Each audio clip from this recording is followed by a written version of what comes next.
आज का ये एपिसोड शुरू करने से पहले एक छोटी सी बात। क्या आप भी अपना पॉडकास्ट बनाने की सोच रहे हैं? तो एंकर ट्राई कीजिए। ये पॉडकास्ट बनाने का सबसे आसान तरीका है। नंबर 1, ये फ्री है। नंबर 2, इसमें कई सारे ऐसे टूल्स हैं जो आपको अपने फोन और कंप्यूटर पर रिकॉर्ड और एडिट करने की फैसिलिटी देते हैं। नंबर 3, आप अपने पॉडकास्ट को डिस्ट्रीब्यूट भी कर सकते हैं, जिससे इसे स्पॉटिफाई और दूसरे प्लेटफॉर्म पर सुना जा सके। तो डाउनलोड कीजिए फ्री एंकर ऐप या विजिट कीजिए anchor.fm पर अपना पॉडकास्ट स्टार्ट करने के लिए। ये तो थी एक छोटी सी जानकारी, और अब शुरू करते हैं एपिसोड का सिलसिला। तो आज के एपिसोड में लीजिए सुनिए सूर्यकांत त्रिपाठी निराला के लिखे उपन्यास भीष्म का 10वां परिच्छेद, ब्रह्मचर्य का अखंड तेज, मेरी यानी समीर गोस्वामी की आवाज में। शाम हो गई। सेनापतियों ने अपनी अपनी सेना ले शिविर की ओर प्रस्थान किया। महारथ सोमकों का चेहरा उतर रहा था। महाराज युधिष्ठिर को भी चिंता हो रही थी। भीष्म की भयानक समर ज्वाला की याद कर करके पांडवों का उत्साह घट रहा था। उधर कौरव वाहिनी में उत्साह का सागर उमड़ रहा था। महाराज दुर्योधन को दृढ़ विश्वास हो गया था कि पितामह की सहायता से वो अवश्य ही पांडवों को पराजित कर देगा। सब वीर भीष्म को चारों ओर से घेर कर बैठ गए और उस दिन की लड़ाई की भूरी भूरी प्रशंसा करने लगे। रात बीतने लगी। पांडवों को चिंता थी आंख फिर कैसे लगे। बड़े बड़े सरदार एकत्र होकर परामर्श करने लगे। बड़ी देर तक युक्तियों की लड़ाई होती रही। महाराज युधिष्ठिर को किसी बात का भरोसा न हुआ। उन्होंने श्री कृष्ण की ओर देखकर कहा, वासुदेव, अब पांडवों का नाश अनिवार्य है। आज भीष्म का पराक्रम देखकर हमारी विजय की आशा निर्मूल हो गई है। अगर इसी तरह सेना संहार जारी रहा तो 4 ही दिन में भीष्म के हाथों सबके प्राण जाएंगे। उनकी शक्ति को प्रतिहत करने वाला हमारे दल में कोई नहीं है। उनकी ओर आंख उठाकर ताकने की भी हिम्मत नहीं होती। तीर चलाना तो दरकिनार रहा। यदि साक्षात यम भी अपना दंड लेकर इस मैदान में आते, यदि वज्रपाणी इंद्र आते, देवताओं में से कोई भी इस समर में यदि हमारा विरोध करते, तो हमें उनसे लड़ने में कोई आपत्ति न थी। हम सहर्ष लोहा बजाते। उन्हें पराजित करने की शक्ति भी हम में थी। परंतु केशव, भीष्म से अब हृदय हार गया। अब निश्चय है कि हमें प्राण ही देने पड़ेंगे, किंतु विजय की आशा कोई नहीं रही। महाराज युधिष्ठिर की बातों का एक एक शब्द करुणा से सराबोर हो रहा था। उन्हें धैर्य देते हुए भगवान वासुदेव ने कहा, महाराज, आपके भाई संसार में अजेय हैं। तीनों लोक भी उनका सामना नहीं कर सकते। यदि आपको इनके बल पर संदेह हो रहा है तो आप मुझे भी आज्ञा दीजिए।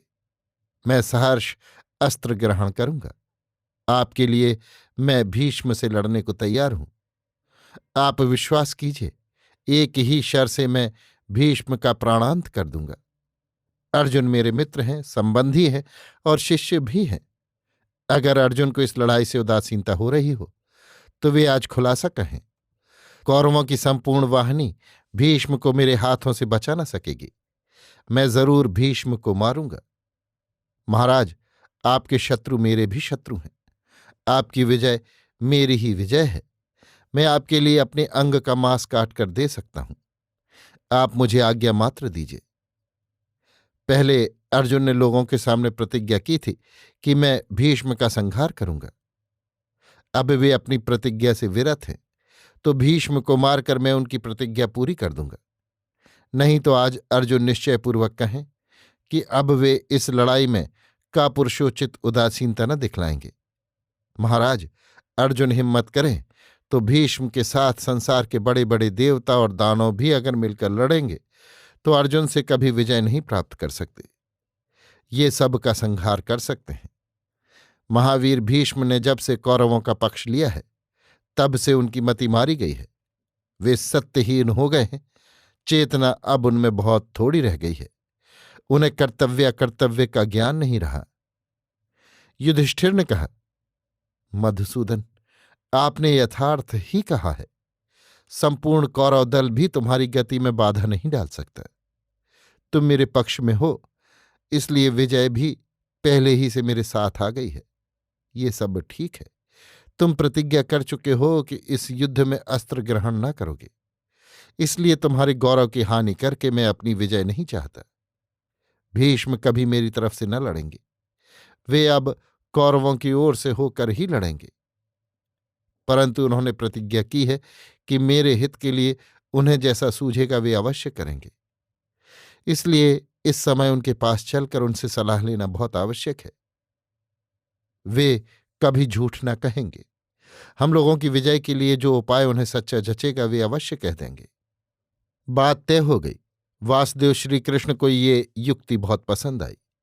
पांचों पांडवों के साथ श्री कृष्ण भीष्म के शिविर की ओर चले। अस्त्र और कवच खोलकर भीष्म के पास पहुंचे और ससम्मान दंडवत प्रणाम किया। महावीर भीष्म ने सबको बैठने के लिए उचित आसन दिया। फिर स्नेहपूर्वक कहा, केशव, कहो, पांडवों की प्रीत के लिए हमें क्या करना चाहिए? इनके लिए कठिन से कठिन और दुष्कर से दुष्कर कार्य भी हम करने के लिए तैयार हैं। भीष्म के बार बार पूछने पर महाराज युधिष्ठिर ने कहा, पितामह, आप अगर इसी तरह हमारी सेना का संहार करते रहेंगे तब तो हो चुका। हम कैसे अपना राज्य पावेंगे? दीन प्रजा के बचने का कोई उपाय भी फिर क्यों रह जाएगा? आप अब हमें अपने वध का उपाय बताइए पितामह। लड़कर आपसे विजय पाने की हमारी आशा अब जाती रही। आपकी कोई त्रुटि भी तो नहीं नजर आती। वार हम कैसे करें? महाराज युधिष्ठिर की सरलता पर भीष्म मुस्कुराने लगे। कहा, धर्मराज, तुम सच कहते हो। हमारे जीवित रहते तुम्हारी विजय कदापि न होगी। अच्छा, हम अपनी मृत्यु का उपाय बतलाते हैं, सुनो।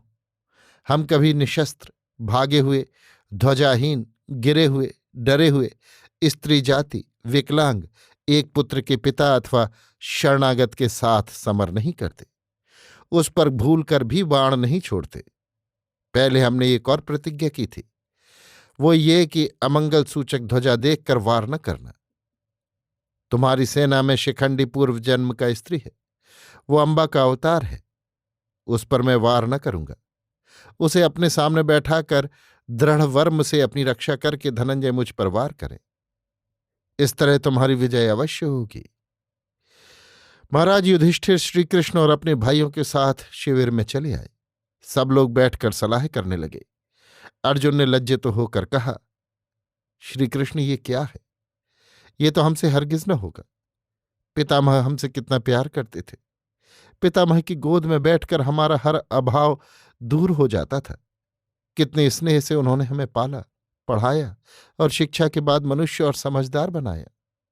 जब हम पितामह की गोद में बैठ पितामह को संबोधन करते थे तब वे कितने स्नेह से कहते थे, बेटा, हम तुम्हारे पिता नहीं, तुम्हारे पिता के पिता हैं। हे केशव, हम कैसे उन पिता के पिता पर निर्दय होकर प्रहार करेंगे? श्री कृष्ण ने देखा कि अर्जुन के हृदय से अभी कुटुंब प्रेम दूर नहीं हुआ। समझाते हुए उन्होंने कहा, पार्थ, ये तुम्हारा स्नेह नहीं, घोर मोह है। जब भीष्म वध के लिए तुमने प्रतिज्ञा की थी, क्या उस समय पिता के पिता का स्नेह तुम्हें याद नहीं था? तुम भूलते हो। अपना कर्तव्य भूलकर तुम धोखा खा रहे हो। भीष्म को तुम न मारोगे तो जय की आशा भी छोड़ दो।